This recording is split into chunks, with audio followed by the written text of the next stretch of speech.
இயேசுவுக்கு பின்னால் பல நூற்றாண்டுகளுக்கு பின்னால் கிட்டத்தட்ட ஒரு 200 ஆண்டுகளாக இந்த புத்தகம் எழுதப்படுகிறது. 200 ஆண்டுகளாக என்ன எழுதப்படுகிறது, எப்படி எழுதப்படுகிறது அப்படின்னா, யூத மத குருமார்கள் இருக்கிறாங்கல்ல, அவர்கள் என்ன பண்றாங்கன்னா, அவர்களுக்கு இருக்கக்கூடிய தௌராத்தில் உள்ள சட்டங்கள், வாய்மொழி சட்டங்கள், இதை பற்றி எல்லாம் விவாதிக்கிறாங்க. ஒருவர் இன்னொருத்தர்கிட்ட கருத்து பரிமாற்றம் பண்றாங்க. இப்படி பண்ணும் பொழுது அதில் இருக்கக்கூடிய விளக்கங்கள் என்ன என்று விவரிக்கிறாங்க. அதுதான் இந்த தல்மூத். இப்ப நாம ஹதீஸ் ரீதியா பார்த்தோம்னா நமக்கு ஹதீஸ் இருக்குது, ஹதீஸுக்கு ஷரஹ்னு இருக்கும்ல, ஹதீஸுக்கு விளக்க உரை. இப்ப புகாரி ஹதீஸ் கிதாப் இருக்குது. புகாரி ஹதீஸ் கிதாப்னா என்ன? நபிகள் நாயகம் ஸல்லல்லாஹு அலைஹி வஸல்லம் அவர்களுடைய ஹதீஸ்களை புகாரி இமாம் ஒரு தொகுப்பாக எழுதி வச்சிருக்கிறார். இந்த புகாரி கிதாபுக்கு ஷரஹ் என்று விளக்க உரை என்று இப்னு ஹஜர் எழுதி வச்சிருப்பார். அப்ப இப்படி விளக்க உரைன்னு எழுதி வச்சிருக்கிறோம்ல, இதையெல்லாம் தாண்டி அவர்களுடைய அந்த தல்மூத் என்பது இன்னைக்கு மதுஹப் இருக்குதுல்ல, முஸ்லிம்கள்ல மதுஹப்னு பின்பற்றுறாங்களா? மதுஹப்னா என்ன? நாங்க குர்ஆன் ஹதீஸை ஆய்வு செய்து மக்களுக்கு மார்க்க சட்டம் சொல்லுகிறோம் என்று ஷாஃபி மதுஹப், ஹனஃபி மதுஹப்னு எழுதி வச்சிருக்காங்கல்ல. யூதர்களுடைய மதுஹப் தான் தல்மூத். யூதர்கள் எங்களுக்கு அருளப்பட்ட இந்த தோரா வேதத்தையும் வாய்மொழி சட்டங்களையும் எங்களுடைய மத குருமார்கள் விவரித்து விவாதித்து அதனுடைய சட்டங்களை எழுதி வைத்திருக்கிறார்கள் என்று தல்மூத் என்கின்ற ஒரு புனித நூலை அவர்கள் கடைபிடிக்கிறார்கள். அதுதான் தௌராத்துக்கு அடுத்து மிகப்பெரிய புனித நூலாக யூதர்களால் கருதப்படுகிறது. எல்லாம் வல்ல ஏக இறைவனின் அன்பும் அருளும் நம் உயிரினு மேலான நபிகள் நாயகம் ஸல்லல்லாஹு அலைஹி வஸல்லம் அவர்கள் மீதும், அவர்களது வாழ்க்கை வழிகாட்டுதல்களை தங்களால் இயன்றளவு பின்பற்றி வாழ்ந்து மரணித்த நபித்தோழர்கள் மீதும் நபித்தோழியர்கள் மீதும், குறிப்பாக இங்கு அமர்ந்திருக்கும் நம் அனைவர் மீதும் என்றென்றும் நின்று நிலவட்டுமாக. கண்ணியத்திற்குரிய எல்லாம் வல்ல அல்லாஹ்வின் நல்லடியார்களே, இஸ்ரவேலர்கள் ஒரு வரலாற்று பார்வை என்ற தலைப்பின் கீழாக கடந்த சில நாட்களாக சில வரலாற்று நிகழ்வுகளை நாம் அறிந்து வருகிறோம். அந்த வகையில் நேற்றைய தினம் நபி தாவூத் அலைஹிஸ்ஸலாம் அவர்களின் காலம் முதல் ஈசா அலைஹிஸ்ஸலாம் அவர்கள் காலம் வரை இஸ்ரவேலர்களுடைய வாழ்வு எப்படி இருந்தது, அவர்களுடைய வரலாறு எப்படி அமைந்திருந்தது, சுலைமான் அலைஹிஸ்ஸலாம் அவர்களால் எழுப்பப்பட்ட பைத்துல் முகத்தஸ்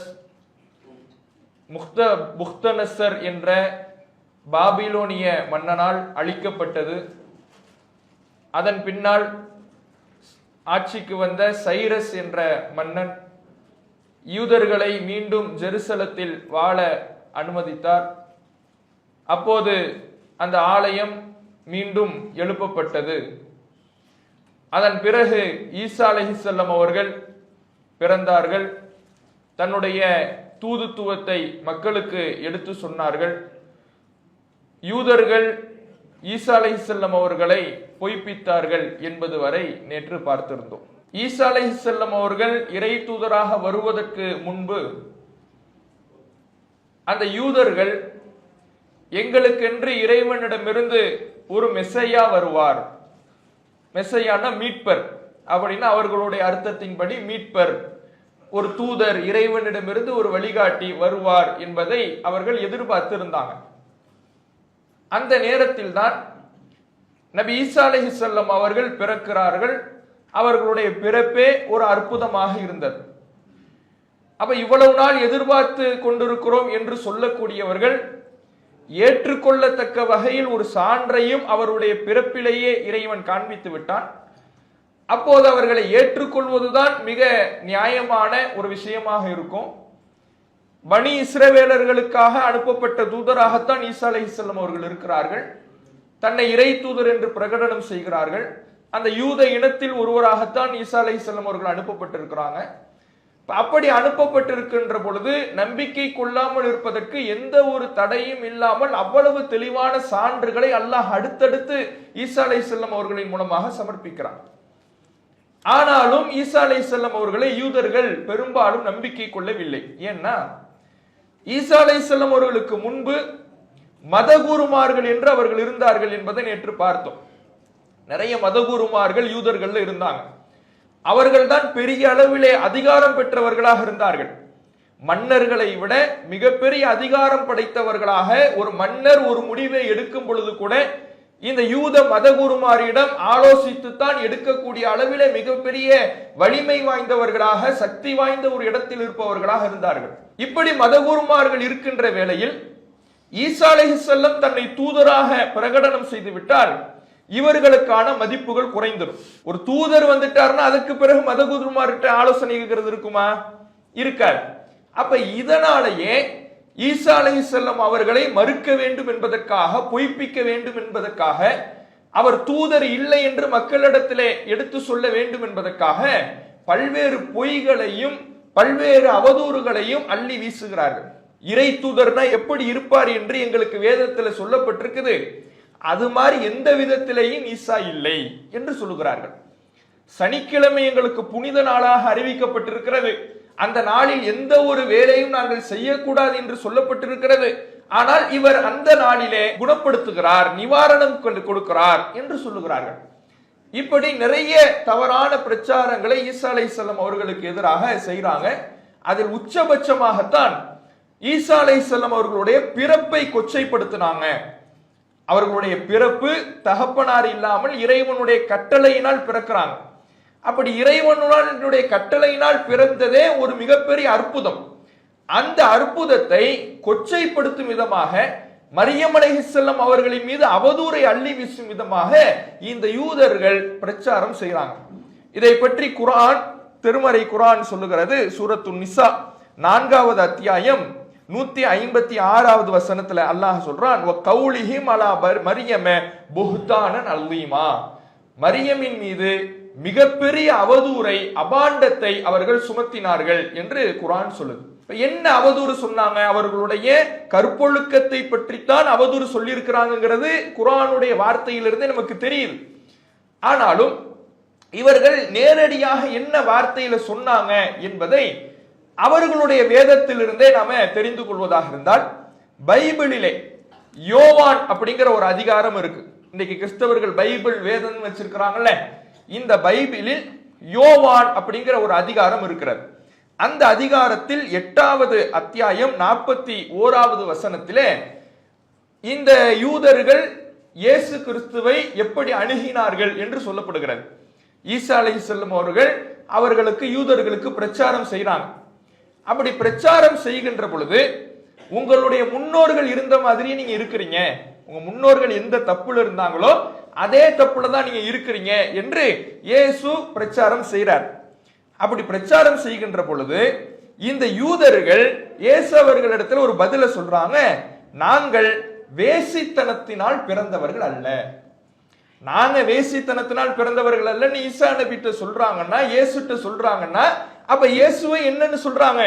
தவறான வழியில் பிறந்தவர், நீங்க விபச்சாரத்தினால் பிறந்தவர் என்று மரியம் அலைஹிஸ்ஸலாம் அவர்களுடைய கற்பொழுக்கத்தின் மீது அபாண்டத்தை சுமத்துகிற வகையிலே, ஈசா நபி அவர்களுடைய பிறப்பை கொச்சைப்படுத்துகிற வகையிலே அவர்களுடைய பேச்சு இருக்கிறது. இதை பைபிள் சொல்லி காட்டுது. அதே மாதிரி யூதர்களுக்குன்னு ஒரு வேதம் இருக்கு. அதாவது யூதர்கள் சொல்றத பைபிள் எடுத்து சொல்லுது. சரி, யூதர்களுடைய வேதத்துல என்ன இருக்குது அப்படின்னு பார்த்தா, யூதர்களுக்கு தௌராத் அருளப்பட்டுச்சுன்னு குர்ஆன் சொல்லுது. யூதர்களுக்கு எந்த வேதம் அருளப்பட்டுச்சு? தௌராத். இந்த தௌராத்தை அவர்கள் தங்களுடைய கைகளால் எழுதி அதில் இருக்கக்கூடிய சட்டங்களை நீக்கி மனித கரைகள் படிந்த புத்தகமாக மாத்திட்டாங்க. பல நூற்றாண்டுகளுக்கு பிறகு அவர்கள் தல்மூத் அப்படிங்கிற ஒரு புத்தகத்தை தொகுக்கிறாங்க. யூதர்கள் என்ன பண்றாங்கன்னா, தல்மூத் அப்படிங்கிற ஒரு புனித நூலை தொகுக்கிறாங்க. இந்த நூலினுடைய நோக்கம், அம்சம் என்னன்னா, இதுவெல்லாம் யூதர்களுக்கு வந்த வாய்மொழி சட்டங்கள். தௌராத் என்பது இறைவன் ஏடாகவே கொடுத்தான்னு பார்த்தோம்ல. மூசா அலைஹிஸ்ஸலாம் அவர்களுக்கு தௌராத் எப்படி வந்துச்சு? ஏடுகளாக வந்துச்சுன்னு பார்த்தோம். ஏடுகளாக இறைவன் கொடுத்த சமயத்திலேயே சில வாய்மொழி சட்டங்களையும் இறைவன் மூசாவுக்கு கொடுத்தான். அதனுடைய தொகுப்பும் தௌராத்தினுடைய விளக்கமும் தான் இந்த தல்மூத் அப்படின்னு சொல்லி, இந்த தல்மூதை என்ன பண்றாங்க? புனித நூலாக கருதுகிறார்கள். இந்த தல்மூத் பல நூற்றாண்டு காலமாக எழுதப்படுது. ஒரே நேரத்தில் எழுதப்பட்ட ஒரு புத்தகம் கிடையாது. இயேசுக்கு பின்னால் பல நூற்றாண்டுகளுக்கு பின்னால் கிட்டத்தட்ட ஒரு 200 ஆண்டுகளாக இந்த புத்தகம் எழுதப்படுகிறது. 200 ஆண்டுகளாக என்ன எழுதப்படுகிறது? எப்படி எழுதப்படுகிறது அப்படின்னா, யூத மத குருமார்கள் இருக்கிறாங்கல்ல, அவர்கள் என்ன பண்றாங்கன்னா அவர்களுக்கு இருக்கக்கூடிய தௌராத்தில் உள்ள சட்டங்கள், வாய்மொழி சட்டங்கள், இதை பற்றி எல்லாம் விவாதிக்கிறாங்களாம். ஒருவர் இன்னொருத்தர்கிட்ட கருத்து பரிமாற்றம் பண்றாங்க. இப்படி பண்ணும் பொழுது அதில் இருக்கக்கூடிய விளக்கங்கள் என்ன என்று விவரிக்கிறாங்க. அதுதான் இந்த தல்முத். இப்ப நாம ஹதீஸ் ரீதியா பார்த்தோம்னா நமக்கு ஹதீஸ் இருக்குது, ஹதீஸுக்கு ஷரஹ்னு இருக்கும்ல, ஹதீஸுக்கு விளக்க உரை. இப்ப புகாரி ஹதீஸ் கிதாப் இருக்குது. புகாரி ஹதீஸ் கிதாப்னா என்ன? நபிகள் நாயகம் ஸல்லல்லாஹு அலைஹி வஸல்லம் அவர்களுடைய ஹதீஸ்களை புகாரி இமாம் ஒரு தொகுப்பாக எழுதி வச்சிருக்கிறார். இந்த புகாரி கிதாபுக்கு ஷரஹ் என்று விளக்க உரை என்று இப்னு ஹஜர் எழுதி வச்சிருப்பார். அப்ப இப்படி விளக்க உரை எழுதி வச்சிருக்கிறோம்ல, இதையெல்லாம் தாண்டி அவர்களுடைய அந்த தல்மூத் என்பது இன்னைக்கு மதுஹப் இருக்குதுல்ல, முஸ்லிம்கள்ல மதுஹப்னு பின்பற்றுறாங்களா? மதுஹப்னா என்ன? நாங்க குர்ஆன் ஹதீஸை ஆய்வு செய்து மக்களுக்கு மார்க்க சட்டம் சொல்லுகிறோம் என்று ஷாஃபி மதுஹப், ஹனஃபி மதுஹப்னு எழுதி வச்சிருக்கிறாங்கல்ல.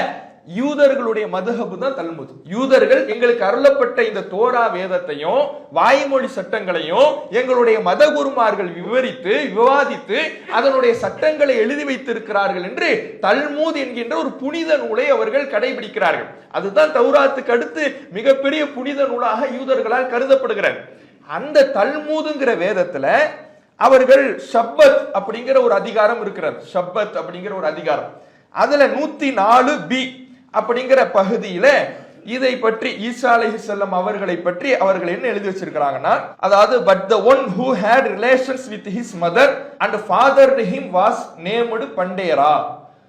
அதாவது மரியம் பண்டேரா என்பவரோடு தொடர்பில் இருந்தார்கள், அவர்கள்தான் இயேசுவுக்கு தகப்பனாராக கருதப்படுகிறார் அப்படின்னு எழுதி வச்சிருக்கிறாங்க.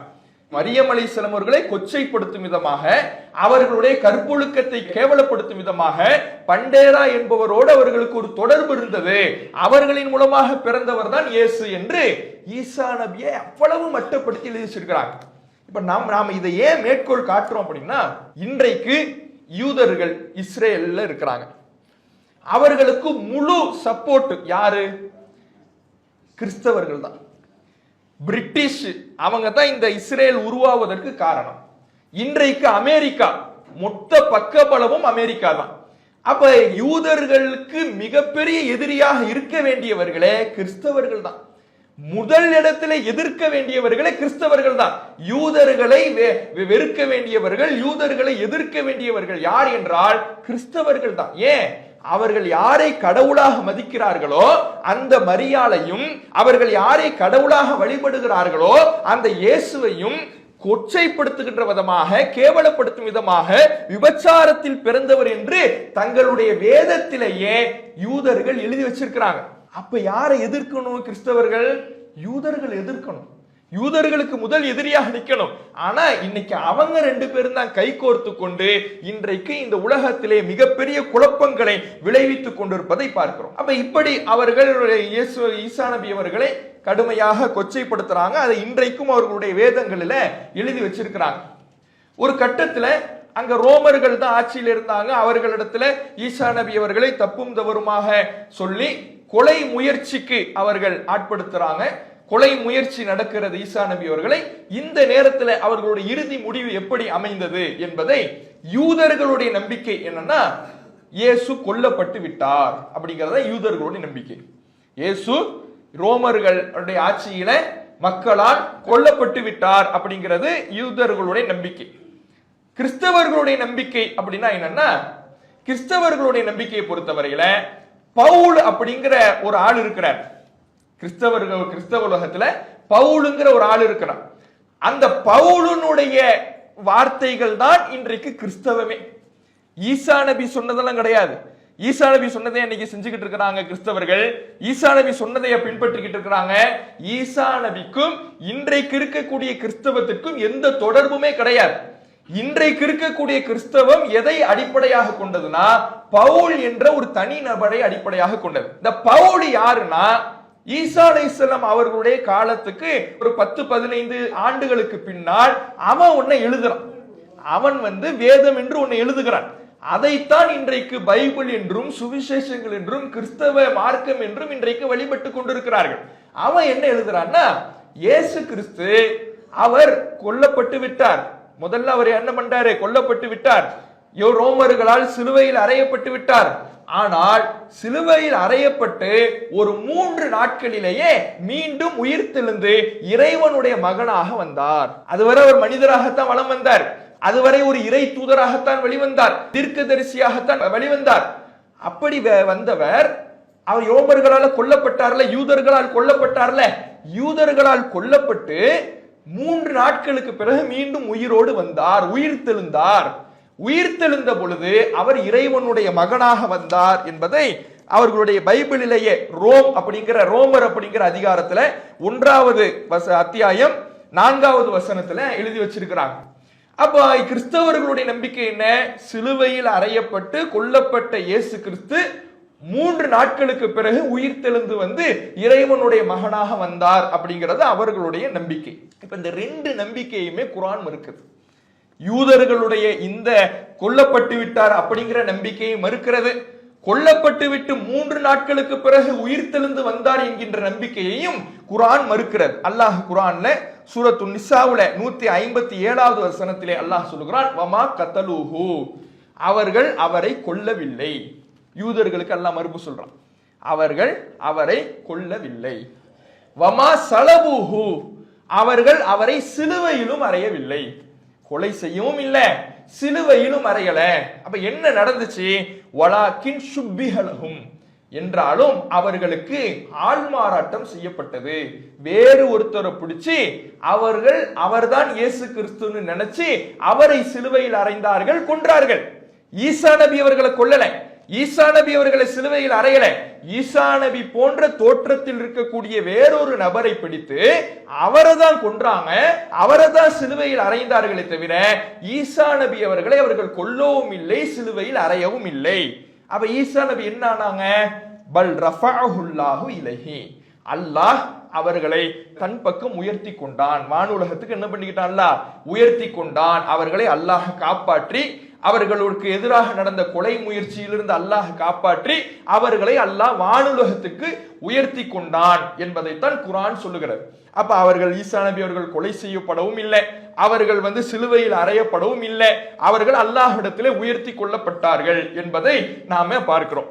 இத இன்றைக்கு இவர்கள் இந்த பவுலினால் எழுதப்பட்ட இவர்கள் இன்றைக்கு கைகளில் வைத்திருக்கின்ற பைபிள்கள் இதை சொல்லவில்லை என்றாலும் இயேசுனுடைய ஈசா நபியினுடைய நேரடி சீடர்களில் ஒருவராக இருந்த பர்னபா அப்படிங்கிறவர் ஒரு சுவிசேஷம் எழுதியிருக்கிறார். இப்ப பைபிள்ல பாத்தீங்கன்னா நிறைய சுவிசேஷம் வரும், நிறைய அதிகாரங்கள் வருதுல, மார்க்கு, மத்தேயு, லூக்கா, இப்படி நிறைய அதிகாரங்கள் வரும். இதுல இதே மாதிரி பர்னபாங்கிறவரும் ஒரு சுவிசேஷத்தை, ஒரு அதிகாரத்தை எழுதுறார். இவர் யாருன்னா, இவர் ஈசா நபிக்கு நேரடி சீடராக இருந்தவர். இந்த மார்க்கு, மத்தேயு, லூக்கா, பவுல் இவங்க எல்லாம் பின்னாடி வந்தவங்க. பின்னாடி ஈசா நபியை பற்றி எழுதுறேன்னு சொல்லி கற்பனையாக கேள்விப்பட்டதை எல்லாம் எழுதுறோம்னு எழுதுனாங்க. இவர் யாருன்னா, இவர் இயேசுனுடைய நேரடி சீடர் என்று சொல்லப்படுகிறார். அவர் ஒரு சுவிசேஷத்தை எழுதி வச்சிருக்கிறார். அதுல அவர் என்ன சொல்றாருன்னா, அவரை இஸ்லாம் சொல்வதை போன்றே சொல்கிறார். குர்ஆன் சொல்லுதுல, அவர் கொல்லப்படல, அவர் சிலுவையில் அறையப்படல, ஆள்மாறாட்டம் நடந்துச்சு, அவர் வேற யாரையோ பிடிச்சிட்டு போய் கொன்றாங்க, வேற யாரையோ குடிச்சிட்டு போய் சிலுவையில் அரைஞ்சாங்களே தவிர ஈசா நபி அவர்களை கொலை செய்யவும் இல்லை, சிலுவையில் அறையவும் இல்லை, அல்லாஹ் உயர்த்தி கொண்டான் அப்படின்னு வருதுல. இதையே அவர் எழுதி வச்சிருக்கிறார். அவர் நேரடியாக இயேசுனுடைய சீடராக இருந்தவர். இறைவன் கர்த்தர் உயர்த்தி கொண்டார், அவர் கொலை செய்யப்படவில்லை, சிலுவையில் அறையப்படவில்லை என்று எழுதி வச்சிருக்கிறார். ஆனால் அந்த சுவிசேஷத்தை இன்றைய கிறிஸ்தவர்கள் ஏற்றுக்கொள்வது கிடையாது. அதை தள்ளப்பட்ட சுவிசேஷம். தள்ளப்பட்ட சுவிசேஷம் என்ன? இது ஏற்றுக்கொள்ளத்தக்கது இல்ல, இதுல அவர் தவறா சொல்லிட்டாரு, பொய்யா சொல்லிட்டாருன்னு சொல்லி பெரும்பான்மையான அந்த சுவிசேஷத்துக்கு அது முரணாக இருக்கிற காரணத்தினால் அதை ஏற்றுக்கொள்வது கிடையாது. ஆனா அதுதான் உண்மை. ஏன்னா அவர் தான் நேரடி சீடர். நேரடி சீடர் என்ன சொல்றாரோ அதுதானே கரெக்டா இருக்கும். அதை ஏத்துக்காம பின்னாடி எத்தனையோ காலத்துக்கு பின்னாடி வந்த கேள்விப்பட்டதை எல்லாம் எழுதினதை இன்றைக்கு அவர்கள் என்ன பண்ணிட்டு இருக்கிறாங்க? மத நம்பிக்கைகளாக வைத்துக் கொண்டிருக்கிறார்கள் என்பதை பார்க்கிறோம். அப்ப இதுதான் இந்த ஈசா அலைஹிஸ்ஸலாம் அவர்களுடைய இறுதி நிலையை வைத்துத்தான் இந்த 3 மதங்களுக்கான வேறுபாடு வருது. கொல்லப்பட்டு விட்டார் என்று நினைப்பவர்கள் யூதர்கள், சிலுவையில் அறையப்பட்டு 3 நாட்களுக்கு பிறகு உயிர் தெளிந்தார் என்று நம்புபவர்கள் கிறிஸ்தவர்கள். இந்த 2 நடக்கல. இந்த 2 நடந்தது வேற ஆளுக்கு. ஈசா அலைஹிஸ்ஸலாம் அவர்கள் அல்லாஹ்வினால் வானுலகத்துக்கு உயர்த்தி கொள்ளப்பட்டார்கள் என்ற உண்மையை நம்புபவர்கள் தான் முஸ்லிம்கள் என்பது இதிலிருந்து தெளிவாகுது. இப்ப ஈசா அலைஹிஸ்ஸலாம் அவர்கள் அந்த காலகட்டம் ரோமர்களுடைய ஆட்சி காலம் அப்படின்னு பார்த்தோம். இந்த ரோமர்களுடைய ஆட்சி காலத்துல யூதர்களுக்கு அவர்கள் பக்கபலமாகத்தான் இருந்தாங்க. ஏன்னா யூதர்கள் தான் கிறிஸ்தவ இயேசுவுக்கு எதிராக பல பிரச்சாரத்தை செஞ்சு ரோமர்களின் மூலமாக கொலை முயற்சியெல்லாம் செஞ்சாங்க. அப்ப யூதர்களும் ரோமர்களும் ஒரு சப்போர்ட்டாக தான் இருக்கிறாங்க. இதுல யூதன் என்ன பண்றான்னா, இவனுங்க என்ன பண்றானுங்கன்னா, அப்பதான் யூத புத்தி திரும்ப வேலை செய்து பாருங்க. இது நம்ம பூமி, ஜெருசலம் என்பது நம்ம பூமி. நம்ம பூமியில வேற ஆள் எப்படி ஆட்சி செய்யலாம்? ஒரு ரோமன் எப்படி ஆட்சி செய்யலாம்? நம்ம கையில ஆட்சி அதிகாரம் இருக்கணும், நம்மள ஆட்சி அதிகாரத்துல உட்காரணும். வேற ஒருத்தவங்க ஆட்சியில் இருக்கும் பொழுது நம்ம கீழே இருக்கிற நிலைமையில் வருத. அப்ப நம்ம ஆட்சியை கையில் எடுக்கணும்னு சொல்லி ஒரு புரட்சி குழுவை ரோமர்களுக்கு எதிராக ஜெருசலத்திலே உண்டாக்குகிறார்கள். ஜலாட் அப்படிங்கிற ஒரு புரட்சி குழு, ஜலாட் அப்படிங்கிற ஒரு புரட்சி குழுவை யூதர்கள் ஆரம்பிக்கிறாங்க. அதுல நிறைய அவர்களுக்கு மத்தியில அந்த புரட்சி பரப்பிக்கிட்டே இருக்கிறாங்க. நம்ம கையில ஆட்சி எடுக்கணும்னு ரகசியமாக பரப்பி ஒரு மிகப்பெரிய புரட்சியை வெடிக்க வைத்து ஒரு கட்டத்துல ரோமர்களை வீழ்த்திடுறாங்க. ரோமர்களை என்ன பண்ணிடுறாங்க? ரோம சாம்ராஜ்யம்ங்கிறது எவ்வளவு பெரிய சாம்ராஜ்யம். அதுல இந்த ஜெருசலத்தில் ஆண்டு கொண்டிருந்த ரோமர்களை எதிர்பார்க்காத நேரத்திலே தாக்கி, ஏன்னா சைலண்டா புரட்சி நடந்துகிட்டு இருக்கு.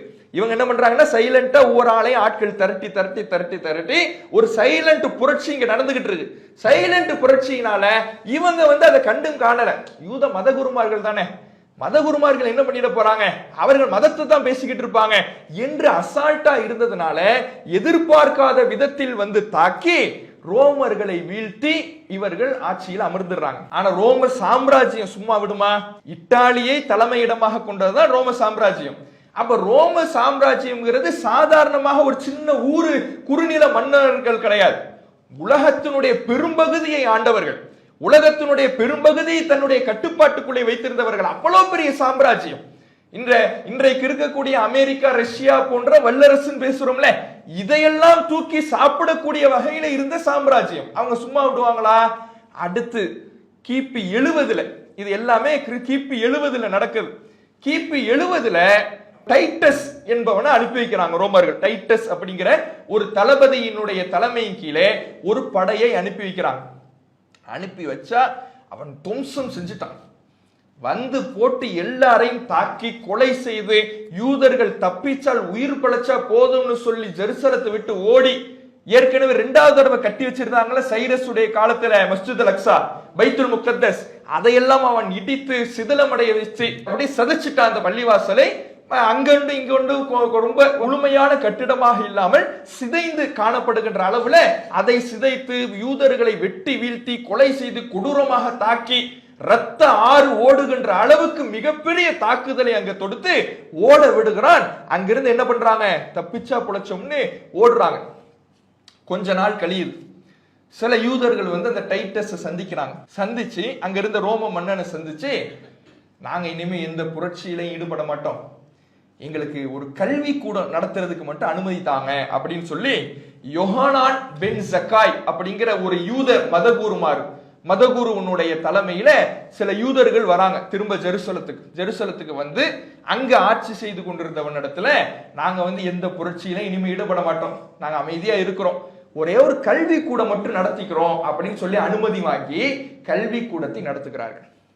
இந்த கல்வி கூட நடத்தணுங்கிற திட்டம் இருக்குதுல்ல, இந்த திட்டமே எதற்காக என்றால், நாம இனிமேலும் அடி வாங்க முடியாது, அடி வாங்குறோம், எங்கனாலும் நம்மளை விரட்டி அடிக்கிறான்.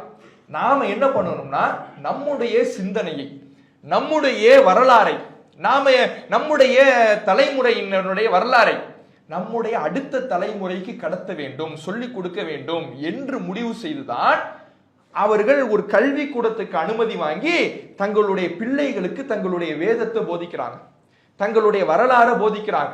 நாம எப்படியெல்லாம் இருந்தோம் தெரியுமா? ஃபிரௌன் எப்படியெல்லாம் நம்மளை ஆட்டி படைச்சான் தெரியுமா?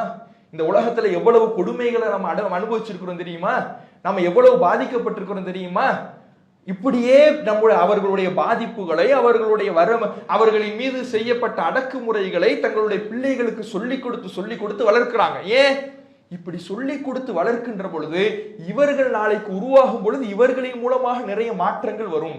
இந்த நிலையை மாற்றுவதற்கு நாம பாதிக்கப்படாமல் இருப்பதற்கு இவன் நாளைக்கு முன்னேறி வருவான் என்று அந்த யூதர்கள் கல்வி கூடங்களை ஆரம்பித்து தங்களுடைய மதத்தை போதித்து, தங்களுடைய கொள்கைகளை போதித்து, தங்களுடைய வரலாறுகளை போதித்து தங்களுடைய பிள்ளைகளை உருவாக்குகிறார்கள்.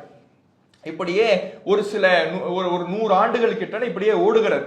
மற்ற இடங்கள்ல எல்லாம் கூட இங்கிருந்து தப்பிச்சு போனான்ல, இங்கிருந்து தப்பித்து போன யூதர்கள் தாங்கள் இருக்கக்கூடிய இடங்கள்ல சில புரட்சிகளை செய்தாலும் கூட ஜெருசலத்தில் இருக்கக்கூடிய இந்த யூதர்கள் கப்பு சிப்புன்னு இருக்கிறான். ஏன்னா டைட்டஸ் அடிச்ச அடி அப்படி, அவன் அடிச்ச அடியில மிரண்டு போனவர்கள் கல்வி கூட மட்டும் நடத்திக்கிறோம்னு சொல்லி இங்கேயே அமைதியாக சில யூதர்கள் வாழ்ந்து கொண்டு இருக்கிறார்கள். இந்த சூழல்ல இவர்கள் இப்படி அமைதியாக இங்க இருக்கிற சூழல்ல இன்னொரு பக்கம் கிறிஸ்தவம் வளர்ந்து கொண்டு இருக்கிறது. ஈசா அலைஹிஸ்ஸலாம் அவர்கள் பனி இஸ்ரவேலர்களுக்காக மட்டும்தான் இறை தூதராக அனுப்பப்பட்டாங்க. பனி இஸ்ரவேலர்களுக்கு மட்டும்தான் பிரச்சாரம் செஞ்சாங்க. இந்த பவுல் அதை உடைத்து ஈசா அலைஹிஸ்ஸலாம் அவர்களுடைய இறைவனுடைய மகன் என்று நிறுவி அந்த கொள்கையை ஒரு பரிதாபத்தின் மூலமாக மக்களிடத்துல கொண்டு செல்றான். என்ன பரிதாபம் பாத்தீங்களா? அவனே ஒரு யூதன் தான், பவுலே ஒரு யூதன் தான், கிறிஸ்தவர்களை ஆரம்பத்தில் எதிர்த்தவன் தான், இயேசுவை எதிர்த்தவன் தான். அவன் பின்னாடி மாறி என்ன பண்றான்னா, பாத்தீங்களா இயேசு கிறிஸ்து எவ்வளவு அமைதியானவர், அவரை போய் அநியாயமா கொண்டுட்டானுங்க பாருங்க, ஏதாவது நம்ம செஞ்சாகணும். இப்படியே பரிதாபத்தை சொல்லி சொல்லி சொல்லி கிறிஸ்தவத்தின் பக்கம் பல மக்களை வென்றெடுக்கிறார்கள். ஏன்னா அநியாயமா கொண்டுட்டாங்க, நாங்க பாதிக்கப்பட்ட சமூகமாக இருக்கிறோம். தான் ஒரு பாதிக்கப்பட்டவன் என்பதை நிறுவுகின்ற பொழுது மக்களுடைய கவனம் அங்க வரும்ல. அப்ப அவர் இயேசு இறைவனுடைய மகன், அப்ப கொள்கையை சொல்றான், இயேசு இறைவனுடைய மகன் அப்படின்னு கொள்கையை சொல்லி கிறிஸ்தவத்தின் பக்கம் மக்களை வென்றெடுத்து கொண்டே இருக்கிறார்கள். இப்படியே வென்றெடுத்து கிபி 313 கிபி 300 கிறிஸ்துவுக்கு பின்னால் 313 இன்றைக்கு வருஷம் இன்றைக்கு 2026, இதுல 313 பாத்துங்க. 313 கான்ஸ்டன்டைன் அப்படிங்கிற ரோமாபுரி மன்னன் அவரே கிறிஸ்தவத்தை ஏத்துக்கிறார். ரோமர்களுடைய ஆட்சி தான் நடக்குது. ரோமர்களுடைய கடவுள் கொள்கையை பொறுத்தவரையில அவர்கள் மன்னரைத்தான் வழிபட்டுக்கிட்டு இருப்பாங்க. யாரு மன்னரோ அவரை கடவுளாக வழிபட்டு அவருக்காக பூஜைகள் செய்யக்கூடிய கொள்கை தான் ரோமர்களுடைய கொள்கை, பல தெய்வ வழிபாட்டு கொள்கை. இப்படி இருக்கக்கூடிய அந்த ரோமர்களுடையத்திலேயே கிறிஸ்தவம் புகுந்து ஒரு மன்னரே கிறிஸ்தவத்தை ஏத்துக்கிட்டாருன்னா, அப்போ அரச மதமாக, அரசனுடைய அங்கீகாரம் பெற்ற மதமாக எது மாறிடும்? கிறிஸ்தவம் மாறிடும்.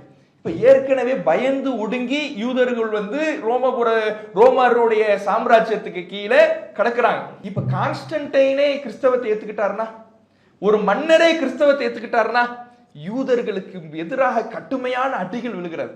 ஏன்னா கிறிஸ்தவ ஆட்சி ஆயிடுச்சு, கிறிஸ்தவர்கள் எதிர்க்க வேண்டிய முதல் ஆளாக யூதன் தான் இருக்கிறான், அவன் தான் இயேசுவை கொன்றான். அப்படி கொலை செய்த காரணத்தினால் வெறுக்கப்பட்ட ஒரு சமூகமாக எங்கு பார்க்கிறார்களோ அங்கெல்லாம் அடி யூதர்களுக்கு விழுகிறது, விரட்டி அடிக்கிறார்கள். தப்பிச்சா போதும் சொல்லி ஜெருசலத்திலிருந்து வெளியேறி அங்கங்க போறாங்க. எங்க பார்த்தாலும் ரோமர்களுடைய ஆட்சியா இருக்கு, பெரிய சாம்ராஜ்யம்ல. அப்ப எங்க பார்த்தாலும் ரோமர்களுடைய ஆட்சியா இருக்கும் பொழுது எங்கே ரோமர்களுடைய ஆட்சி இல்லாமல் இருக்கிறது தேடி போய் அங்க தஞ்சம் அடைகிறாங்க. அப்படி போனவங்க தான் மதீனாவுக்கு யூதர்கள் வராங்க. ரசூலுல்லாஹ்வுடைய காலத்துல மதீனாவுல யூதர்கள் இருந்தாங்கல்ல, அவங்க எப்படி வராங்கன்னா, இந்த கான்ஸ்டன்டைன் இஸ்லாத்தை ஏற்றுக்கொண்டு, ரோம மன்னன் இஸ்லாத்தை ஏற்றுக்கொண்டு அங்கே பல கொடுமைகள் யூதர்களுக்கு நடக்கும் பொழுதுதான், அவர்கள் தாக்கப்படும் பொழுதுதான் ரோமர்களுடைய ஆட்சி எங்கெல்லாம் இல்லைன்னு பார்த்து அங்க போய் குடியேறிடுவோன்னு சொல்லி வரக்கூடிய சமயத்துலதான் மதீனாவுக்கு யூதர்கள் சிலர் குடியேறாங்க. இப்ப இந்த ரசூலுல்லாஹ்வுடைய காலத்துல நபிகள் நாயகம் ஸல்லல்லாஹு அலைஹி வஸல்லம் அவர்களுக்கும் மஸ்ஜிதுல் அக்ஸாவுக்கும் ஒரு தொடர்பு வருது. எந்த நேரத்துல? நம்ம எல்லோருக்கும் தெரியும், மிஅராஜினுடைய சமயத்துல நபிகள் நாயகம் ஸல்லல்லாஹு அலைஹி வஸல்லம் அவர்கள் விண்ணுலகத்துக்கு அனுப்பி வைக்கப்படுறாங்க. விண்ணுலகத்துக்கு இறைவனால் அழைத்து செல்லப்படுகிறார்கள். அப்படி அழைத்து செல்லப்படும் பொழுது அல்லாஹ்வுடைய தூதர் அவர்கள் மக்காவுடைய வாழ்க்கையில, அதாவது இப்ப கிபி 600க்கு வந்துட்டோம். நம்ம கிபி 600ல தான் ரசூலுல்லாஹ்வுடைய காலம். இந்த கிபி 600கள்ல நபிகள் நாயகம் ஸல்லல்லாஹு அலைஹி வஸல்லம் அவர்கள் மக்காவிலிருந்து மஸ்ஜிதுல் அக்ஸாவிற்கு இரவிலே பயணம் செய்யறாங்க. குர்ஆனே இதை பற்றி பேசுகிறது. சுப்ஹானல்லதி அஸ்ரா பி அப்திஹி லைலம் மினல் மஸ்ஜிதில் ஹராம் இலல் மஸ்ஜிதில் அக்ஸா. ஒரே இரவில் மஸ்ஜிதுல் ஹராமிலிருந்து மஸ்ஜிதுல் அக்ஸாவிற்கு அழைத்து சென்ற இறைவன் தூய்மையானவன் அப்படின்னு குர்ஆன் பேசுகிறது. அப்ப இரவு நேரத்துல மஸ்ஜிதுல் ஹராம் காபாவிலிருந்து மஸ்ஜிதுல் அக்ஸாவிற்கு அல்லாஹ் நபி ஸல்லல்லாஹு அலைஹி வஸல்லம் அவர்களை அழைத்து செல்கிறான். எதுல? புராக் அப்படிங்கிற ஒரு வாகனத்துல. இந்த புராக்குங்கிற வாகனம் எப்படின்னா, ஒரு இங்கிருந்து கால் எடுத்து வச்சுச்சுன்னா அடுத்த கால் கண்ணுக்கெற்ற தூரம் வரை இருக்குமா. கற்பனையை செய்து பார்த்திட முடியாத அளவுக்கான வேகத்தில் செல்லக்கூடிய ஒரு வாகனத்தை நபிகள் நாயகம் ஸல்லல்லாஹு அலைஹி வஸல்லம் அவர்களை அழைத்து செல்வதற்கு இறைவன் அனுப்பி வைத்து மஸ்ஜிதுல் ஹராமிலிருந்து மஸ்ஜிதுல் அக்ஸாவிற்கு அல்லாஹ் அழைத்து செல்கிறான். அப்ப அங்க போறாங்க, மஸ்ஜிதுல் அக்ஸாவுக்குள்ள நுழைகிறாங்க. பள்ளிவாசல்ல நுழைந்து 2 ரக்காத்துகள் அல்லாஹுடைய தூதர் அவர்கள் தொழுதார்கள் என்பதை நாம பார்க்கிறோம். அப்போ டைட்டஸ்ங்கிற மன்னனால சிதைக்கப்பட்டுச்சுல, சிதைக்கப்பட்டாலும் பள்ளிவாசல் உள்ள போய் தொழுகிற வகையில தான் இருந்திருக்குது. இந்த 600 காலமாக கிபி 70 டைட்டஸால் அழிக்கப்பட்டாலும் ரசூலுல்லாஹ்வுடைய காலம் கிபி 600. இவ்வளவு காலமும் சிதைக்கப்பட்ட பள்ளிவாசல் உள்ள சென்று ஓரளவு தொழுகிற வகையில கட்டிடமாகத்தான் இருந்திருக்கிறதே தவிர தரைமட்டமாக ஆக்கப்படவில்லை என்பதை இதிலிருந்து நாம் என்ன செய்யலாம், தெரிந்து கொள்ளலாம். அப்ப நபிகள் நாயகம் ஸல்லல்லாஹு அலைஹி வஸல்லம் போய் தொழுகிறாங்க. அதற்கு பிறகு அங்கிருந்து தான் வானுலகத்துக்கு போறாங்க. இதை அடுத்த நாள் மக்காவுல மக்களுக்கு சொல்லும் பொழுது மக்கள்லாம் ரசூலுல்லாஹ்வை பொய்யருங்கிறாங்க. ஏன்னா யாராலையும் நம்ப முடியாதுல. ஒரே நைட்ல இங்கிருந்து ஜெருசலத்துக்கு போனேன் அப்படின்னு அல்லாஹ்வுடைய தூதர் அவர்கள் சொல்றாங்கன்னா எவ்வளவு தூரம். இன்றைக்கு நம்முடைய காலத்தில் இருக்கக்கூடிய டெக்னாலஜியை வச்சு அப்படி போக முடியாது. நம்மிடத்தில் இருக்கக்கூடிய வாகனத்தை வைத்தே போக முடியாது. அப்படியான ஒரு தூரத்தை அன்றைக்கு குதிரை, கோவேறு கழுத, ஒட்டகம் இருந்த காலத்துல ரசூலுல்லாஹ் போயிட்டு வந்தேன்னு சொல்லும் பொழுது அவர்களை பொய்ப்பிக்கிறார்கள். அப்ப அல்லாஹ் என்ன பண்றான்னா, நபிகள் நாயகம் ஸல்லல்லாஹு அலைஹி வஸல்லம் அவர்களை மக்கள் நம்ப வேண்டும் என்பதற்காக, இந்த அற்புதத்தின் மூலமாக பல மக்கள் இஸ்லாத்தை ஏற்க வேண்டும் என்பதற்காக அந்த பைத்துல் முகத்தஸ் மஸ்ஜிதுல் அக்ஸாவுடைய காட்சிகளை என்ன பண்றான்னா அல்லாஹ் அப்படியே காட்டுறான். அல்லாஹ்வுடைய தூதரவர்கள் மக்களுக்கு எடுத்து சொல்றாங்க, நான் எங்க போனேன் தெரியுமா? மஸ்ஜிதுல் அக்ஸாக்கு போனேன். மஸ்ஜிதுல் அக்ஸாக்கு போனீங்க, பைத்துல் முகத்தஸுக்கு போனீங்கன்னா நீங்க அது எப்படி இருந்துச்சுன்னு சொல்லுங்கன்னு அங்க போயிட்டு வந்து சில பேர் கேட்கிறாங்க.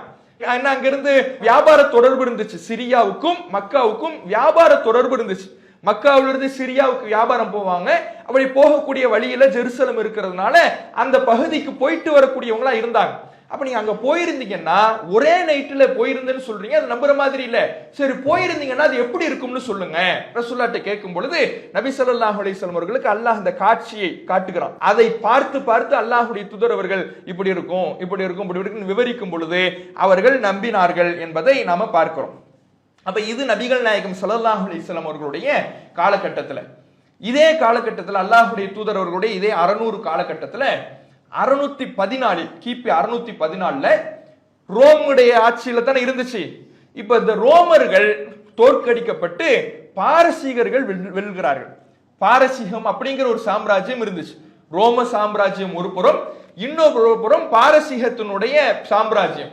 ரோமர்கள் அளவுக்கு மிகப்பெரிய சாம்ராஜ்யம் இல்லை என்றாலும் அவர்களுக்கு அடுத்தபடியான ஒரு பேரரசு, ஒரு சாம்ராஜ்யம்னா பாரசீகர்களுடைய, பெர்சியன் அப்படிங்கிறோம்ல, இன்றைக்கு ஈரான், அந்த சாம்ராஜ்யம் தான் இருந்தது. அப்ப இந்த பாரசீகர்களுடைய சாம்ராஜ்யம் வென்று அவர்களுடைய கைக்கு ஜெருசலம் போகிறது. இப்படி இவங்க வெல்றாங்கல்ல, ரோமர்களை பாரசீகர்கள் வெல்றாங்கல்ல, இதுல என்ன நடக்குதுன்னா, ஏற்கனவே ஜெருசலத்திலிருந்து ஓடி போனாங்கல்ல யூதர்கள், பல நாடுகளுக்கும் ரோமர்கள் ஆட்சி இல்லாத பகுதிகளுக்கெல்லாம் ஓடி போனாங்கன்னு பார்த்தோம்ல. அவங்க என்ன பண்றாங்கன்னா, பாரசீகர்கள் ஜெருசலத்துக்கு படையெடுத்து போறாங்க. இந்த நேரத்துல பாரசீகர்களோடு நாம ஒரு டீலிங் பேசிக்கிட்டா நாம திரும்ப ஜெருசலத்துக்கு போறதுக்கு உதவும் அப்படின்னு சொல்லி அங்கங்க கடக்கிற யூதர்கள்லாம் என்ன பண்றான்னா ஒரு திட்டம் போட்டு அவன் எல்லாம் வரான். பாரசீகர்கள்ட்ட பேசுறான், பெர்சியர்கள்ட்ட பேசுறான். என்ன பேசுறான்? நாங்க உங்களுக்கு இந்த போரிலே நீங்கள் வெல்வதற்கு உதவுகிறோம், படை வீரர்களாக வருகிறோம், நாங்கள் உங்களுக்கு பக்கபலமாக இருக்கிறோம், உங்களோடு சேர்ந்து போரிடுகிறோம், நாங்கள் எந்த தியாகத்தையும் செய்ய தயார், நாங்கள் உங்களுக்கு பக்கபலமா இருக்கிறோம் என்று சொல்லி, நாங்கள் இந்த போரிலே வென்று விட்டால் ஜெருசலம் மட்டும் எங்களுக்கு, மற்ற எல்லாத்தையும் நீங்க வச்சீங்க, ஜெருசலம் மட்டும் எங்களுக்குன்னு ஒரு டீலிங் பேசுறான். சரின்னு சொல்லி, ரோம சாம்ராஜ்யத்தை எதிர்க்கணும்னா வரவணையெல்லாம் கூப்பிட்டுக்கணும். அப்பதான் ரோம சாம்ராஜ்யம்ங்கிற ஒரு மிகப்பெரிய சாம்ராஜ்யத்தை பாரசீகர்களால் வெல்ல முடியும். யூதன் வந்த உடனே சரின்னு சொல்லி அவர்கள் பாரசீகர்களும் ஏற்றுக்கொண்டு போறாங்க, போருக்கு போறாங்க. போர்ல ரோமர்களை தோற்கடிக்கிறார்கள். பாரசீகர்கள் அவருடைய ஆட்சி வருகிறது. பாரசீகர்களுடைய ஆட்சி வந்த உடனே யூதர்களை அங்கே ஆட்சியில் அமர்த்தி விட்டு அவர்கள் திரும்ப ரிட்டர்ன் போறாங்க. இதை பற்றி குர்ஆனே நமக்கு சொல்லி காட்டுகிறது. சூரத்து ரோம் அப்படிங்கிற அத்தியாயத்தினுடைய 2 மற்றும் 2 4வது வசனத்து வரை அல்லாஹ் பேசுகிறான். குலிபத்து ரோம் தோற்கடிக்கப்பட்டு விட்டது. அல்லாஹ் ரசூலுல்லாஹ்வுக்கு அறிவித்து கொடுக்கிறான். ஏன் அறிவித்து கொடுக்கிறான்னா, இந்த போர் நடந்துகிட்டு இருந்துச்சுல, இந்த போர் நடந்து கொண்டிருக்கக்கூடிய சூழல்லையே மக்கத்து இணை வைப்பாளர்கள் மிக சந்தோஷப்படுறாங்க.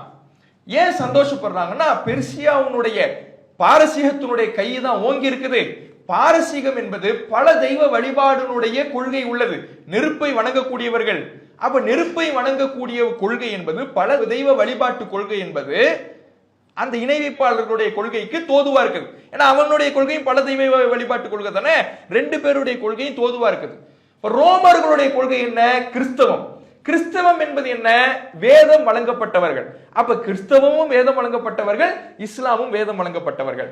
பெர்சியா பல தெய்வ வழிபாடு, மக்கத்து இணை வைப்பாளர்கள் பல தெய்வ வழிபாடு. இப்ப பெர்சியாவுடைய கை ஓங்கும் பொழுது, அவர்கள் வெல்லும் பொழுது அவன் என்ன பண்றான்? சந்தோஷம் பண்றான். நம்ம ஆட்கள் தான் அவங்களும், அவங்க நம்ம ஆட்கள் வென்றுட்டாங்க, வேதம் வழங்கப்பட்ட கிறிஸ்தவர்கள் தோத்துட்டாங்க, அதே மாதிரி இங்கே வேதம் வழங்கப்பட்ட முகமதும் தோற்பார் என்று அவர்களுக்கு ஒரு சந்தோஷம். இப்படி சந்தோஷம் அடைந்து கொண்டிருக்கக்கூடிய வேளையில அல்லாஹ் ரப்பல் ஆலமீன் இந்த செய்தி அறிவிக்கிறான். ரோம் தோற்கடிக்கப்பட்டு விட்டது, ஆனால் சில வருடங்களிலேயே மீண்டும் ரோம் வெல்லும். மீண்டும் என்ன பண்ணும்? ரோமர்களுடைய கை ஓங்கும், அவர்கள் வெல்வார்கள். அந்த நேரத்திலே இறை நம்பிக்கையாளர்கள் சந்தோஷம் கொள்வார்கள் என்று அல்லாஹ் ரப்பல் ஆலமீன் குர்ஆனிலே சொல்லி காட்டுகிறான். அப்ப பாரசீகர்களுடைய கை ஓங்கி வந்துருச்சுல, அங்க பாரசீகர்களுடைய ஆட்சி தான் வருது. பாரசீகர்களுடைய ஆட்சி வந்த உடனே ஏற்கனவே பேசின டீலிங் அடிப்படையில யூதர்களை அங்க ஆட்சியில் அமர்த்தி விட்டு பாரசீகர்கள் போயிடுறாங்க. போனா இவன்ற அட்டூழியம் தாங்க முடியல. ஏற்கனவே வரலாறு பார்த்துட்டோம்ல, தலைகீழாகத்தான் நடப்பான். என்ன வாய்ப்பு கிடைச்சாலும் என்ன பண்ணிடுவான்? அப்படியே தலைகீழா மாறிடுவான். இவ்வளவு அட்டிப்பட்டு போனோமே, இப்பயாவது வாயை பொத்திக்கிட்டு கொஞ்ச நாள் அடங்கி இருப்போம்னு அடங்கல. நம்ம கையில் ஆட்சி வந்துருச்சுல, இப்போ ஏற்கனவே கிறிஸ்தவர்கள் அங்க இருந்தாங்களே, கிறிஸ்தவர்களை எல்லாம் அடிக்கிறான். ரோமர்களுடைய ஆட்சியில் தானே, அப்ப அங்க கிறிஸ்தவர்கள் மக்கள் தான் இருந்திருப்பாங்க. கிறிஸ்தவ மக்களை எல்லாம் அடிக்கிறான். அடித்தால் இந்த செய்தி இவனுக்கு ஆட்சியை கொடுத்துட்டு போன பாரசீகர்களுக்கு கிடைக்குது. என்னடா இவன் சும்மா இருப்பான்னு பார்த்தா இன்னொரு பிரச்சனை இவன் கொண்டு வந்துருவான் போல இருக்க என்று சொல்லி அவன் என்ன பார்க்கறான்? இவன் யூதன்கிறது ரொம்ப சொற்பமா இருக்கிறான், ஆளு கம்மி. இன்னைக்கே 0.2% தான் இன்னைக்கு இருக்கிறான். இன்னைக்கு ஒட்டுமொத்த உலகத்துல யூதர்களுடைய சதவீதம் என்ன தெரியுமா? இன்றைய கணக்குப்படியே 0.2% தான். மிக மிக மிக குறைவான எண்ணிக்கையில் உள்ளவர்கள். அப்ப அன்றைக்கு எப்படி இருந்திருப்பாங்க? இவன் ரொம்ப சொற்பமான ஆள் தான். ஆனா கிறிஸ்தவம் பெரும்பான்மையாக இன்றைக்கு வளர்ந்து நிற்கிறது. கிறிஸ்தவ கொள்கை பரவலாக எல்லா மக்களாலும் பின்பற்றப்படுகிற ஒரு கொள்கையாக இருக்கிறது. ரோமர்களால் அதிகாரபூர்வமான ஒரு கொள்கையாக இருக்கிறது. அப்ப அவர்களை நம்ம என்ன செய்ய முடியாது? பகச்சிக்க முடியாதுன்னு சொல்லி அவன் வந்து பார்த்தான். இவனை வச்சு இன்னுமே வச்சா சரியில்லைன்னு சொல்லிட்டு அவனை ஆட்சியிலிருந்து இறக்கிட்டு பாரசீகர்கள் போயிடுறாங்க. இதே கட்டத்துல திரும்ப ரோம சாம்ராஜ்யம் படையெடுத்து வருகிறார்கள், பாரசீகர்களை வீழ்த்துகிறார்கள். மீண்டும் ரோமுடைய கையிலே நபிகள் நாயகம் ஸல்லல்லாஹு அலைஹி வஸல்லம் அவர்கள் முன்னறிவிப்பு செஞ்சாங்கல்ல, அதே அடிப்படையிலே ரோமர்களுடைய ஆட்சியில இந்த ஜெருசலம் என்பது வந்து விடுகிறது. இது கிபி 627 இருந்து 638 வரை ரோமர்களுடைய, அதாவது கிறிஸ்தவர்களுடைய ஆளுகைக்கு கீழே தான் ஜெருசலம் பைத்துல் முக்கத்தஸ் இருக்கிறது. இப்ப அடுத்து நபிகள் நாயகம் ஸல்லல்லாஹு அலைஹி வஸல்லம் அவர்கள் இதற்கு இடைப்பட்ட காலத்துல ஒரு முன்னறிவிப்பை செய்யறாங்க. என்ன முன்னறிவிப்புனா, அல்லாஹ்வுடைய தூதர் அவர்கள் ஒரு 6 முன்னறிவிப்பை செய்யறாங்க. அதுல ஒண்ணு என்னன்னா, மௌத்தி, என்னுடைய மரணம், சமீபத்துல நடக்கக்கூடிய சில காரியங்கள் அல்லாஹ்வுடைய தூதர் அவர்கள் முன்னறிவிப்பு செய்யறாங்க, என் மரணம் நிகழும். அதுக்கு அடுத்து ஃபத்ஹு பைத்துல் முகத்தஸ், பைத்துல் முகத்தஸ் வெற்றி கொள்ளப்படும். இப்ப கிறிஸ்தவர்களுடைய கையில் இருக்குதுல, இந்த கிறிஸ்தவர்களுடைய கையில் இருக்கக்கூடிய பைத்துல் முகத்தஸ் இஸ்லாமியர்களால் வெற்றி கொள்ளப்படும், இஸ்லாமியர்களுடைய கைக்கு கீழே வந்துடும், அதிகாரத்திற்கு கீழே வந்துவிடும் என்று ஒரு முன்னறிவிப்பை அல்லாஹ்வுடைய தூதர் அவர்கள் செய்யறாங்க. இப்ப இன்றைக்கு இந்த முன்னறிவிப்பை தவறாக பல பேர் வழங்குறாங்க. எப்ப எல்லாம் ஜெருசலத்துக்கும் இஸ்ரேலுக்கும் சண்டை நடக்கிறதோ, பாலஸ்தீன மக்களுக்கும் இஸ்ரேலுக்கும் சண்டை நடக்குதோ, அந்த நேரத்துல எல்லாம் இந்த முன்னறிவிப்பு எடுத்து போடுவாங்க. பைத்துல் முக்கத்தஸ் வெற்றி கொள்ளப்பட இருக்கிறது, இன்னும் கொஞ்ச நாள நம்ம கைக்கு வந்துரும், இப்படிலாம் எடுத்து போடுவாங்க. அந்த முன்னறிவிப்பு உமர் ரலியல்லாஹு அவர்களுடைய காலகட்டத்திலே நடந்தேறி விட்டது. அப்ப 627 ரோமர்களுடைய கையில வந்துச்சுல, 638 வரை ரோமர்கள் ஆண்டாங்க. 638ல எர்முக் போர், உமர் ரலியல்லாஹு அவர்கள் அவர்களுடைய ஆட்சியில எர்முக் போர் அப்படிங்கிற ஒரு யுத்தம் நடக்கிறது. அந்த யுத்தத்துல அபு உபைதா, அதே போல ஹாலித் பின் வலீத் ரலியல்லாஹு அவர்கள் இவர்களுடைய தலைமையில சென்ற படை ஜெருசலத்தை வெற்றி கொள்கிறது. பைத்துல் முக்கத்தஸ் இஸ்லாமியர்களுடைய கைக்கு வருகிறது. இப்ப இஸ்லாமியர்களுடைய கைக்கு வரும் பொழுது அங்க ஏற்கனவே இருந்தது கிறிஸ்தவர்களுடைய ஆட்சி தானே. அப்போ அந்த கிறிஸ்தவர் பாதிரியார் என்ன பண்றாருன்னா, உமர் வந்தாதான் நான் இந்த ஜெருசலத்தினுடைய சாவியை நான் ஒப்படைப்பேன் அப்படிங்கிறார். உமர் நேரடியா வரணும். ஏன்னா உமர் ரலியல்லாஹு அவர்கள் நேரடியா வரல. மத்த அபூ உபைதா ரலியல்லாஹு அவர்களும் ஹாலித் பின் வலீத் ரலியல்லாஹு அவர்கள் போன்ற சஹாபாக்களுடைய தலைமையில தான் அந்த படை வந்தது, இஸ்லாமிய படை வந்தது. அவர் என்ன சொல்றாருன்னா, உமர் வந்தாதான் நான் ஒப்படைப்பேன் அப்படிங்கிறார். உடனே உமர் ரலியல்லாஹு அவர்களுக்கு கடிதம் எழுதுறாங்க. உமர் ரலியல்லாஹு அவர்களும் ஜெருசலத்தை நோக்கி வராங்க. வந்த உடனே அவர் என்ன பண்றாருன்னா, சாவியை ஒப்படைக்கிறார், ஜெருசலத்தினுடைய பொறுப்பை ஒப்படைக்கிறார். ஒப்படைக்கும் பொழுது உமர் ரலியல்லாஹு அவர்கள் அவர்களோடு ஒரு ஒப்பந்தத்தை செய்யறாங்க. என்ன ஒப்பந்தம்னா, இங்க இருக்கிற நீங்க கிறிஸ்தவர்கள் இங்கே வாழ்ந்துக்கலாம், ஆனால் ஜிஸ்யா செலுத்திடணும். ரசூலுல்லாஹ்வுடைய ஆட்சி மாதிரி. நபிகள் நாயகம் ஸல்லல்லாஹு அலைஹி வஸல்லம் அவர்கள் மதீனாவுல ஆட்சி செஞ்ச சமயத்துல யூதர்கள் இருந்தாங்க, கிறிஸ்தவர்கள் இருந்தாங்க. அவர்கள் இருக்கும் பொழுது அல்லாஹ்வுடைய தூதர் அவர்களுடைய கையில ஆட்சி வந்த சமயத்துல அல்லாஹ்வுடைய தூதர் போட்ட சட்டம் என்ன, நீங்க இங்க இருக்கிறது இருந்துக்கலாம், அதுக்கு நீங்க என்ன பண்ணணும், ஜிஸ்யாங்கிற வரியை செலுத்திடணும் அப்படின்னாங்களே. அதே போல உமர் ரலியல்லாஹு அவர்கள் அவர்களுக்கு சொல்றாங்க. அதற்கு பிறகு அந்த பைத்துல் முக்கத்தஸ் ஜெருசல நகர வலம் வராங்க உமர் ரலியல்லாஹு அவர்கள். போய் பார்த்தா ஒரு சில முக்கியமான இடங்களுக்கு உமர் ரலியல்லாஹு அவர்கள் போறாங்க. அதுல 2 இடம் என்னன்னா, டூம் ஆஃப் த ராக். இந்த டூம் ஆஃப் த ராக் அப்படின்னா, நபிகள் நாயகம் ஸல்லல்லாஹு அலைஹி வஸல்லம் அவர்கள் மக்காவிலிருந்து பைத்துல் முக்கத்தஸுக்கு வந்தாங்கல்ல மேராஜ் இரவின் பொழுது, அப்ப இறங்கிய அந்த இடம், அதுதான் டூம் ஆஃப் த ராக். அந்த இடத்துக்கு உமர் ரலியல்லாஹு அவர்கள் போறாங்க. அதுக்கு பக்கத்திலேயே தான் மஸ்ஜிதுல் அக்ஸா இருக்கு. இந்த டூம் ஆஃப் த ராக்குக்கு பக்கத்திலேயே தான் என்ன இருக்குது, மஸ்ஜிதுல் அக்ஸா பைத்துல் முக்கத்தஸ் இருக்குது. இந்த 2 இடத்தையும் போய் பார்த்தா இந்த கிறிஸ்தவர்கள் என்ன பண்ணி வச்சிருக்காங்கன்னா, அந்த 2 இடத்தையும் குப்பை கொட்டுற இடமா மாத்தி வச்சிருக்காங்க. அந்த 2 இடம் மஸ்ஜிதுல் அக்ஸாவும் டூம் ஆஃப் த ராக் ரசூலுல்லாஹ் இறங்கின இடம் இருக்குதுல, இந்த 2 இடத்தையும் குப்பை போடுற இடமாக, கிறிஸ்தவர்களுடைய அசுத்தத்தை போடுகின்ற இடமாக அவர்கள் மாற்றி வைத்திருக்கிறார்கள். அந்த காலத்துல யூதன் வாழ்ந்தான். இன்றைக்கு மஸ்ஜிதுல் அக்ஸாக்கு சொந்தம் கொண்டாடிக்கிட்டு இருக்கான்ல, மஸ்ஜிதுல் அக்ஸாவிற்கு சொந்தம் கொண்டாடுகிற, பைத்துல் முக்கத்தஸுக்கு சொந்தம் கொண்டாடுகிற யூதன் அந்த கிறிஸ்தவர்கள் ஆட்சி செஞ்ச பொழுதே இந்த ஜெருசலத்துல வாழ்ந்தான். அப்ப தன்னுடைய புனித ஆலயம் இப்படி குப்பை கொட்டுறீங்களா, பாவிகளா போய் சண்டை போட்டிருக்கணும்ல. இன்னைக்கு நம்மள்ட்ட உரிமை கொடுறான்ல, அவன் அப்ப கிறிஸ்தவர்கள்ட்ட என்ன பண்ணிருக்கணும், போய் சண்டை போட்டிருக்கணும். அவர்களிடத்துல போய் அந்த ரோமர்கள்ட்ட போய் எங்களுடைய புனித ஆலயத்தை இப்படி அநியாயம் பண்றீங்கன்னு போய் சண்டை போட்டிருக்கணும். அப்படிலாம் போடல, அவன் மட்டும் அங்க வேடிக்கை பார்த்துக்கிட்டு இருந்திருக்கிறான். அந்த கிறிஸ்தவர்கள் குப்பை கொற்ற இடமாக நீ மாற்றி வச்சிருக்கிறாங்க. அப்ப இஸ்லாமியர்களுடைய ஆட்சிக்கு கீழே வந்த உடனே உமர் ரலியல்லாஹு அவர்கள் சஹாபாக்களோடு சேர்ந்து அவர்கள் அந்த இடத்தை என்ன பண்றாங்க, சுத்தம் பண்றாங்க அப்படிங்கிறத பார்க்கிறோம். இப்படியே போகிறது, காலங்கள் ஓடுகிறது. உமையாக்களுடைய ஆட்சி வருகிறது. உமையாக்களுடைய ஆட்சி வந்த சமயத்துலதான் அந்த இடங்கள்ல மஸ்ஜிதுல் அக்ஸா ஏற்கனவே சிதைக்கப்பட்ட நிலைமையில தான் இருந்துச்சு.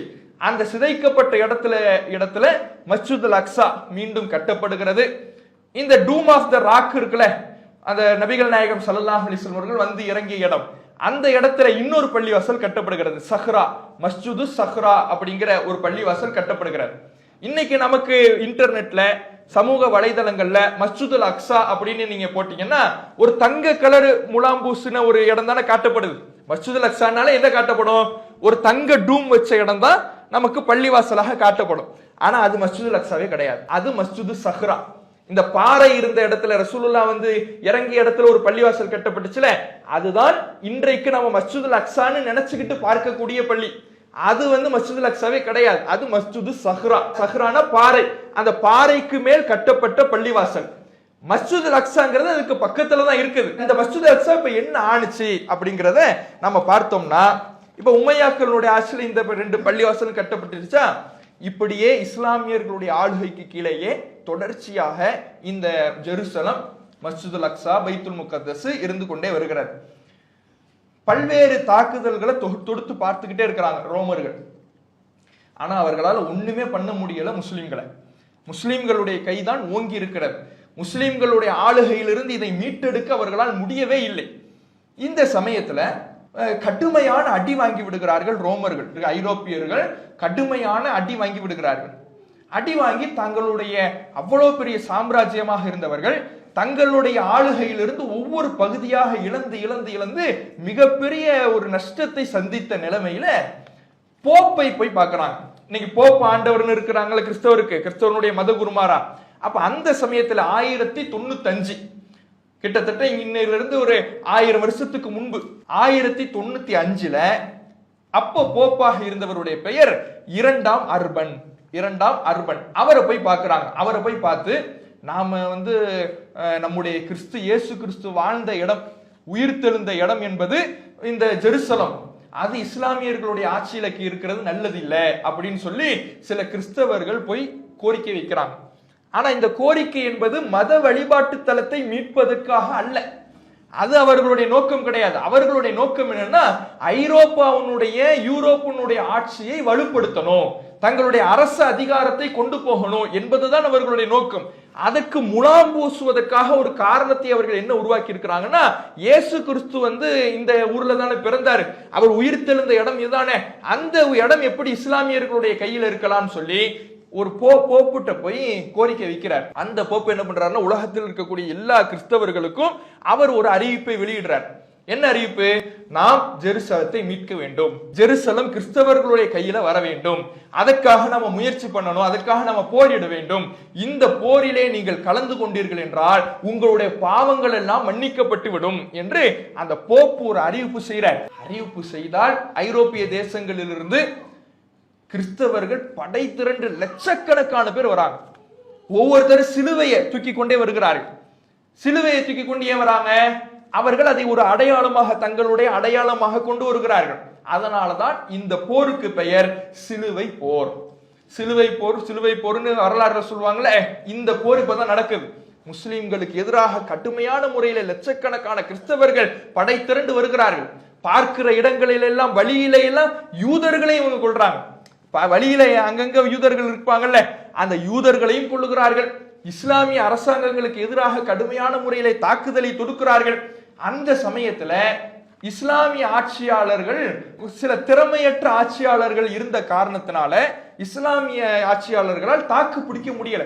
அப்போ இந்த சிலுவை படை வீரர்கள் கடுமையான முறையில தாக்குதல் தொடுத்து ஒரு கோர தாண்டவம் ஆடி பார்ப்பவர்களை எல்லாம் வெட்டி வீழ்த்தி, எந்த அளவுக்குன்னா இவர்களுடைய கை ஓங்கின உடனே மஸ்ஜிதுல் அக்ஸாவை பாதுகாக்கணுங்கிறதுக்காக முஸ்லிம் மக்கள் ஒரு 70,000 பேர் அந்த மஸ்ஜிதுல் அக்ஸாவை சுத்தி நிற்கிறாங்க. அவர்கள் எல்லோரையும் கொன்று குவிக்கிறார்கள். மஸ்ஜிதுல் அக்ஸாவே பிணக்காடாக மாறி அந்த அத்தனை முஸ்லிம்களும் மஸ்ஜிதுல் அக்ஸாவை காக்க வேண்டும் என்பதற்காக உயிரை விடுகிறார்கள். அப்ப யூதன் எவனும் பாதுகாக்க வரல. இன்னைக்கு சொந்தம் கொண்டாடுறான்ல, பைத்துல் முகத்தஸ் எங்களுக்கு தான் சொந்தம் கொண்டாடுறான்ல, அப்படி சொந்தம் கொண்டாடுகிற அந்த யூதன் எவனுமே அந்த மஸ்ஜிதுல் அக்ஸாவை, பைத்துல் முகத்தஸை பாதுகாக்க சிலுவை யுத்த வீரர்கள் அங்கிருந்து புறப்பட்டு லட்சக்கணக்கான பேர் அநியாயம் செய்த பொழுது, கொடுமை செய்த பொழுது எவனும் பாதுகாக்க வரல. முஸ்லிம்கள் தான் பாதுகாக்க 70,000 பேர் அளவுக்கு கொல்லப்பட்டு அங்கே இரத்த காடாக காட்சி அளிக்கிறது. அப்ப இந்த சூழல்ல திரும்ப முஸ்லிம்களுடைய கை ஓங்குகிறது. சில ஆட்சியாளர்கள், அப்பாசிய கிலாஃபத்தில் இருக்கக்கூடிய ஆட்சியாளர்களுடைய கை ஓங்குகிறது. திரும்ப கிறிஸ்தவர்களுடைய கை ஓங்குகிறது. இப்படியே போய்கொண்டிருந்த வேளையிலே 1187 கிபி 1187ல சலாஹுத்தீன் ஐயூபி அப்படிங்கிறவர் வரார். அவர்தான் ஜெருசலத்தை இந்த சிலுவை படை வீரர்களிடமிருந்து, கிறிஸ்தவர்களிடமிருந்து மீட்டி எடுத்து கிட்டத்தட்ட 90 வருஷத்துக்கு பிறகு அவர் தான் முதல்ல போய் மஸ்ஜிதுல் அக்ஸால தொழுகை நடத்துறார். அப்ப இந்த சிலுவை யுத்தம்ங்கிறது கிட்டத்தட்ட 300 வருஷம் நடக்குது. முதலாம் சிலுவை யுத்தம், இரண்டாவது சிலுவை யுத்தம், மூன்றாவது சிலுவை யுத்தம்னு கிட்டத்தட்ட 300 வருஷம் நடக்குது. அதுல மிகப்பெரிய வெற்றியை பெற்று முஸ்லிம்களுடைய ஆளுகைக்கு கீழே மீண்டும் ஜெருசலத்தை கொண்டு வந்தவர் யாருன்னா சலாஹுத்தீன் ஐயூபிங்கிறவர் தான். இந்த 300 வருட போரினுடைய இறுதியில முஸ்லிம்களுடைய ஆட்சிக்கு கீழே தான் இந்த பைத்துல் முகத்தஸ் ஜெருசலம் இருக்கிறது. இப்படியே போய்கிட்டு இருக்கும் பொழுது யூதர்கள் விரட்டி அடிக்கப்பட்டுட்டாங்க. மொத்தமாக கிறிஸ்தவர்கள் வந்து இறங்கினதுனால யூதர்களை உரு தெரியாமல் அழித்து இந்த சிலுவை போரினுடைய முடிவிலே ஒரு யூதன் கூட ஜெருசலத்தில் இல்லாத அளவுக்கு விரட்டி அடிச்சுட்டாங்க. முஸ்லிம்களுடைய ஆட்சிக்கு கீழே தான் கடைசியில இந்த ஜெருசலம் வந்து இருக்கிறது. இப்படியே போய் அங்கங்க யூதர்கள் குடியேறிட்டாங்க. ரொம்ப பின்னாடி வந்துட்டோம். அவர்கள் வந்து ஒரு யோசனையே போடுறாங்க, யோசனையை வெளியிடுறாங்க. என்ன யோசனை? நமக்கென்று ஒரு நாடு வேண்டும், நமக்கென்று ஒரு நாடு வேணும். நம்ம ஒவ்வொரு நாடா போறோம், எங்கு பார்த்தாலும் கிறிஸ்தவர்கள் அடிச்சு விரட்டுறான், நம்மளை வாழ விடுறது இல்லை, கொலை செய்யறான். எங்கு பார்த்தாலும் நம்முடைய மக்கள் அடித்து துரத்தப்பட்டுக்கிட்டே இருக்கிறாங்க. இப்ப நமக்கென்று ஒரு நாட்டை நாம் உருவாக்க வேண்டும் என்று ஜியோனிசம், அதான் என்னது ஜியோனிசம், யூத சியோனிசம் நம்ம கேள்விப்பட்டிருப்போம்ல.